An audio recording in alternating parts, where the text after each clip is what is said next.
All right, because I wanted to say, look, we're about to do another show. We are, yeah. Right? And you found this guest, right? What is the idea? So his name is Carlos Peña. Okay. And I've known him for a couple of years. And, well, a lot of our shows some of them start with the location. Right. And I think this one was possibly location first. Yeah. And since we are in City Hall, we're on the second floor, the auditorium or ballroom, as they sometimes call it. You know, I see City Hall as obviously a bit of a seat of power in Holyoke, right. Certainly in the past and currently.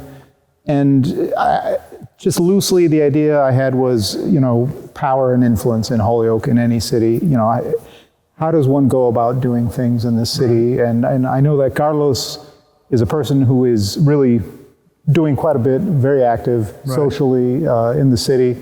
And so I thought he would be a perfect person to discuss this topic. Maybe I'm wrong, but you never know. So well, we've often been wrong. Oh yeah. So we can go ahead and be that. Doesn't stop us. But in I the think least we ought bit. to have him come in and see if he's wrong or right. Okay. Today. All right. Carlos, are you around? Come on over and are join you ready us. to be tested to see if you're right or wrong? Yeah, we could test it out. Be a part of And Now, right? Which is the idea is we're just going to discuss how things are with you and in Holyoke, right? And he's put a nice little preface on it, but why don't you explain how you feel like, does this architecture affect you? Look where you are. I love architecture.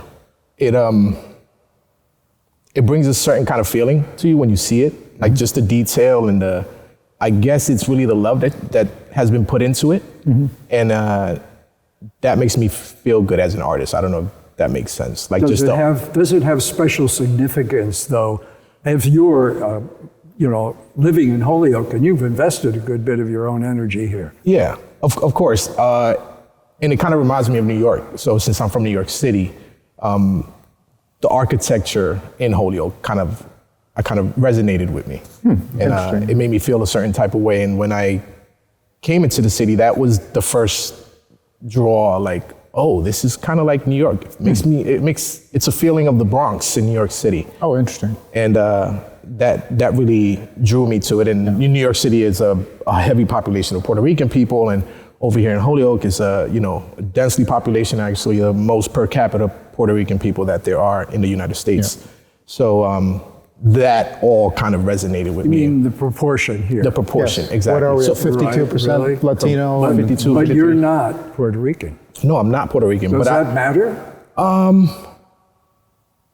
It doesn't, because as far as being, I don't like to consider myself Latin or Latin American or what's another one? Hispanic. Hispanic. Like all those words don't describe me, and I don't use them to describe myself. So I consider myself Afro-Indigenous or Afro-Taino, and that's what I identify as. Interesting. But Dominicans and Puerto Ricans are next door neighbors, where we are made up of the same people, which are African people, Taino people, and Spain people from Spain. So it's a mixture of those, and we have those things in us. Even Cuba, we're all a mixes of those things. Right, but you're in Holyoke, so did Holyoke offer something special other than that? Because the history of this place is immigration and industry, and now it's not quite like that. No, well, time changes everything. And since we're in a more modern age, Puerto Ricans that used to come here and do the job that they used to do, the farming and things like that, working in the mills, since time has changed, that place is not here anymore for them. So those aren't the things that they're doing. They're more assimilated into the space itself. Plenty of people here in the town hall that work here now. Josh Garcia is a Puerto Rican mayor, the first here in Holyoke. So all those things play into it, right? Into the change of what Holyoke is and what it was. When you first arrived here, I wonder if, because I had a similar experience, I was thinking, well, this is a city after all. Right. And I started immediately reading and hearing about the history of Holyoke, how 100 years ago it had the highest percentage of millionaires in the country, and you know, and I mean, you could see it in the architecture again, Yeah, you can tell. and in you know, in this edifice, and in the housing stock around, some of the mansions that have been around, and you know, understandably, because it was a center of industry. I mean, it was, you know, 100+ years ago. This is where a lot was happening. This was it. It was it. This was it. So we have Holyoke, which is a city. I mean, it has also not really ever achieved its potential as far as population. Right. It was a planned city. That's why they call it Paper City. You know, designed to have a population of up to 175,000 people, and I don't think it ever Never passed. reached that, yeah. Did it even reach 100,000? I think it was at 80,000 at its peak. I think at the peak, yeah, it was like 80. And we're hovering around 40,000 now. So here we are, a city that you know, had its heyday in industry, but of course, like so many other towns and cities, we're adapting, we're converting, we're pivoting, and there's a lot that is happening now. And so maybe you could tell us a little bit about your project and what's going on with that. Yeah. My project, well, I mean, it's a long project. So me coming into the city when I was younger in 98, Yes. the city was different. It had more of a feel of, it was more, I guess you could say, broken down. It wasn't as fixed up as it is today. So looking at that time period and me coming in here and where I am now, I kind of had a time period away from the space in New York City where I was living, and then just seeing everything that was happening in New York in the area that I was in, which is Harlem. It was the Clinton area. Clinton had moved into his offices into Harlem, so there was a lot of gentrification happening. Yeah. And my rent just went skyrocket. I was paying $900, and then all of a sudden it went up to $2,500. Wow. So I said, it's time to go. So I came back over here and started looking at what I really wanted to do here. When I got into Holyoke, I started seeing that gentrifying was happening here also.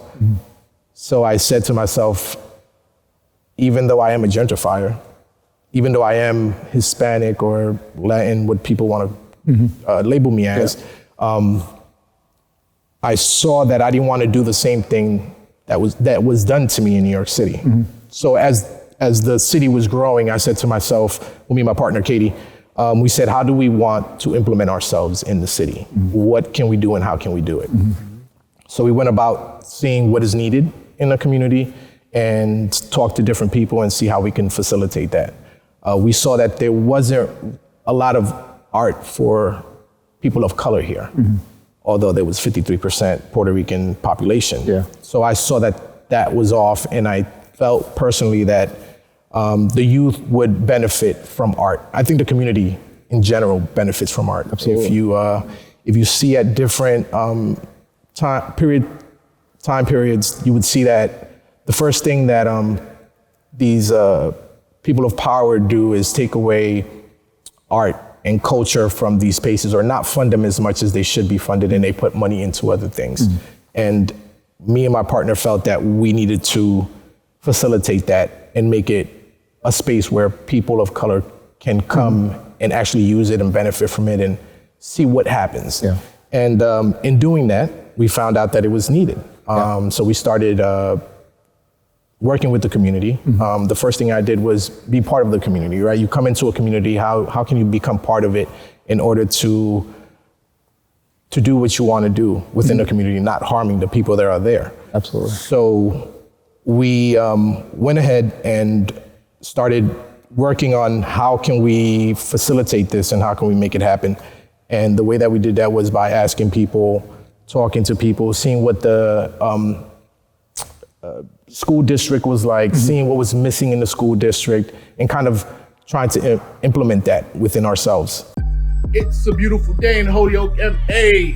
We're here in the studio, getting some work done. Youth entrepreneurship. You see how they're doing this thing right here. Learning a lot, getting stuff done. Log on papercityclothingcompany.com and donate so we can continue doing this great work in our community. We got a $20K grant if we can get $20K, and we're depending on you, our community, to do so. So help us out. Let us keep these kids working and being happy. We did, youth entrepreneurship that we're doing. We did workshops, free workshops for different people.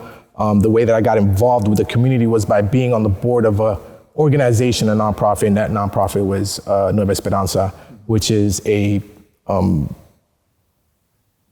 organization that is focused on the access of property to people of color, or Puerto Rican people at the time. And Carlos Vega, bought these buildings so that they can have some weight for the people, so that the people can see that you can own your own business or establishment or property and kind of own it and grow from there. And it's still going today. I joined the organization. I was part of it. Mayor Josh Garcia was on that board with me at the time.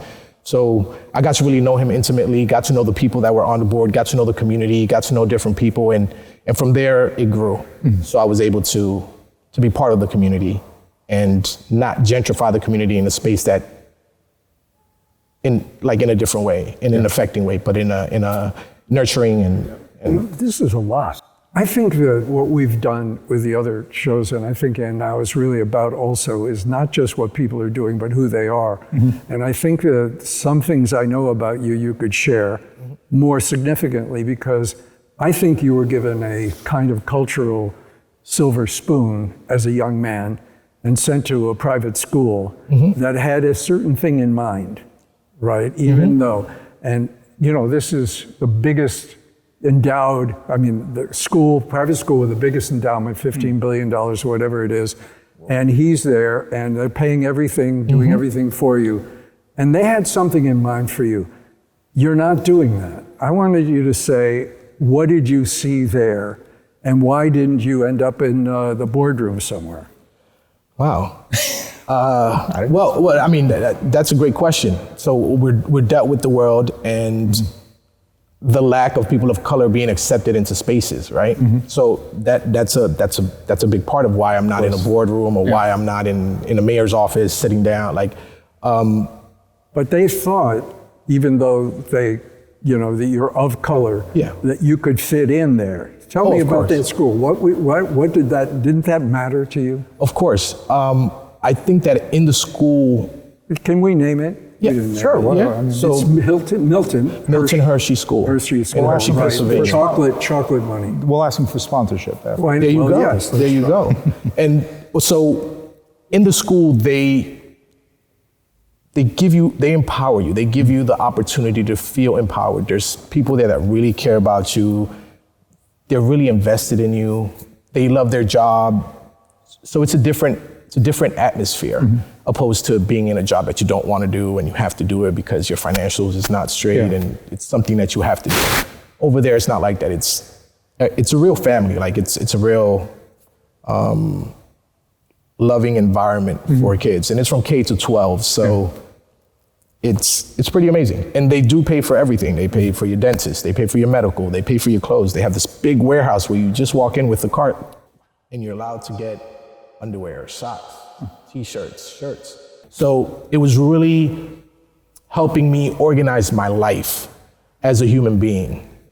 What are the things that you are not taught in regular world if you don't have a stable household that can prepare you for the world? And I think that's what they do. We sit down at a table for dinner, everybody sits down at the table. For breakfast, we always have breakfast. The kids are the ones that make the breakfast. So it's a real environment of love, nurture, and teaching about life and how you should act, behave, and be in life. Prepare you for that type of thing.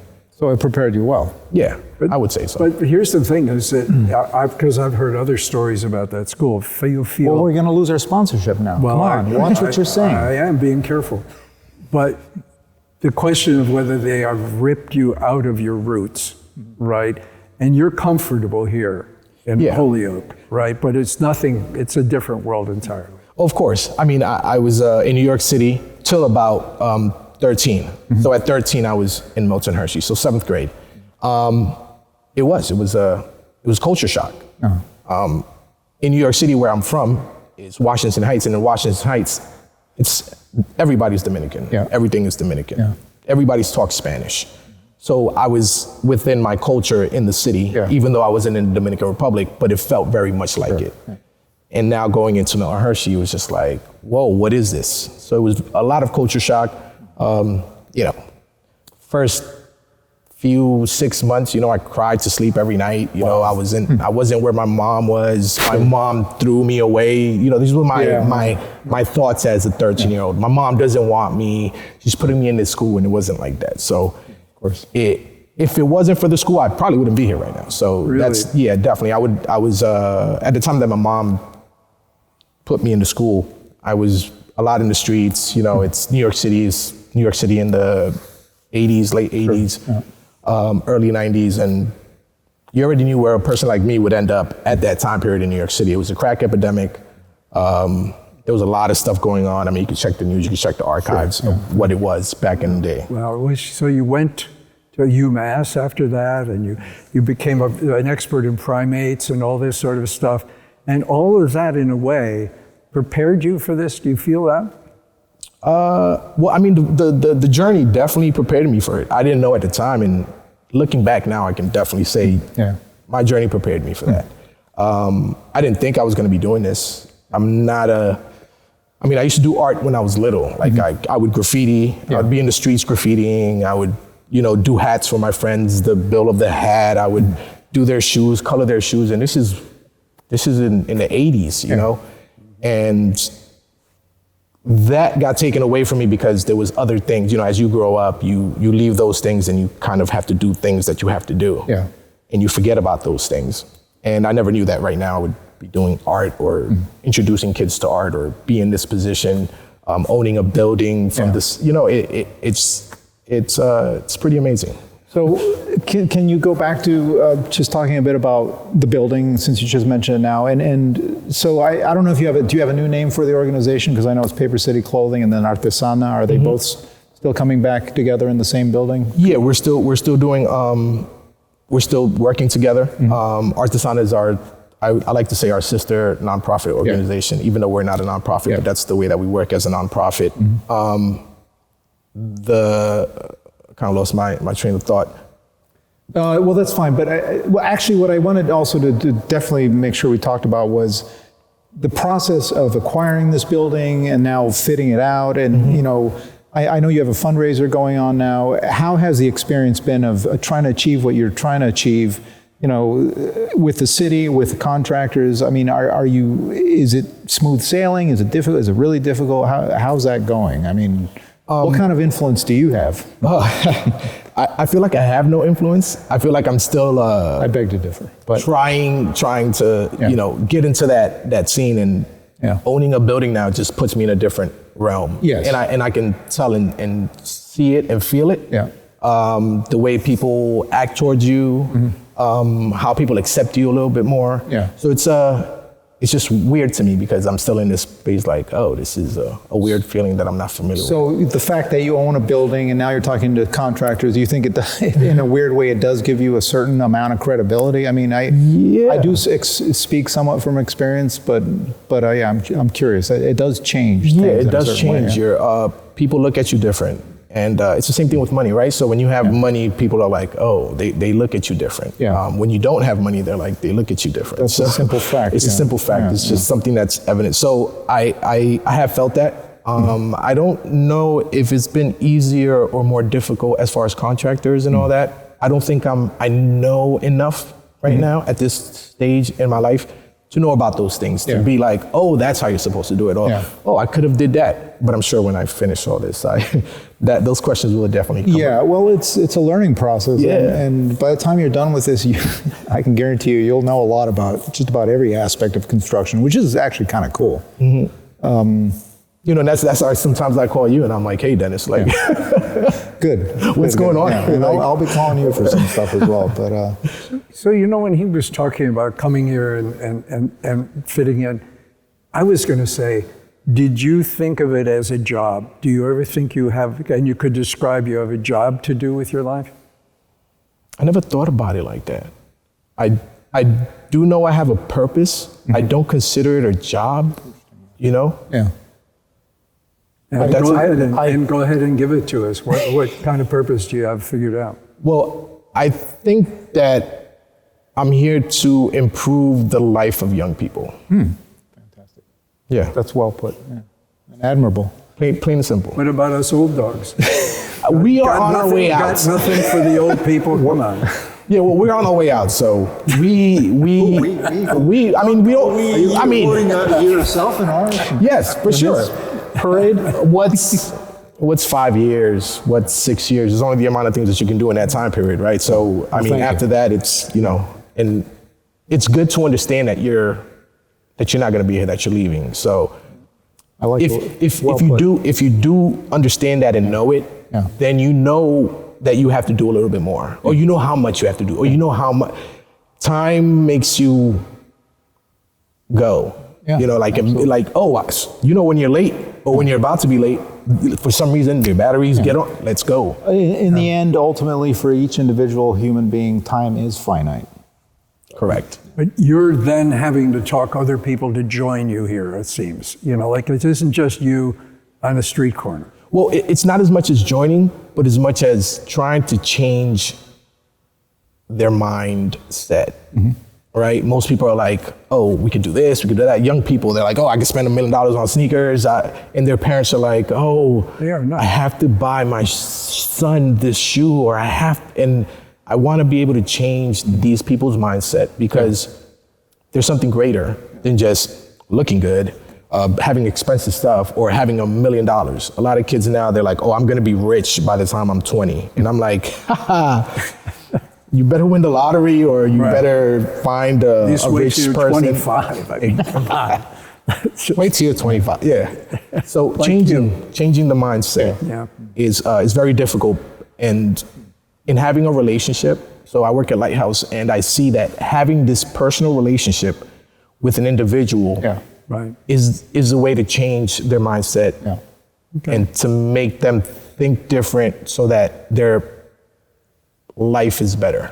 So you're optimistic in a way. Oh, definitely. Definitely. I mean, You you're always not, have to be. You're not looking over the ramparts saying, I wonder where I'm going next. Holyoke is your place?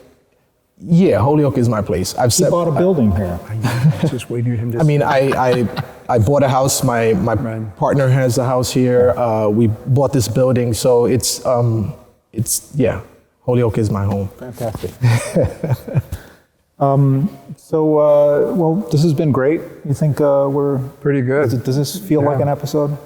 I'm not sure yet, frankly. sure. How were you? Do you feel you were good? I try to just, I think sit back and relax. that you're amazing that you made the choices Yeah. that you did to get here, because I was Agreed. plowing back a little in your past to say, there's a moment where people sort of see it differently entirely, and are in the boardroom, no matter what color they are, when they come out of that place called Milton Hershey. So anyhow, we welcome you, but I'm Phil, relatively new. This is the guy, the real estate broker here. He's the guy that basically, he's doing it his way. Well, thank you. And I've been here for 17 years, so I'm definitely a Holyoker, but I'm not born and raised. But I feel like now that I'm here, Right. this is the place where I want to make a difference and put all my efforts and concentration, and I'd like to think that's what I'm doing. Do. Yeah. Well, you are doing that, and I mean, you could see the impact that you have done just on Ray Street alone. Well, thank you. Thanks for coming. Thank you for having me, guys. Really appreciate you guys.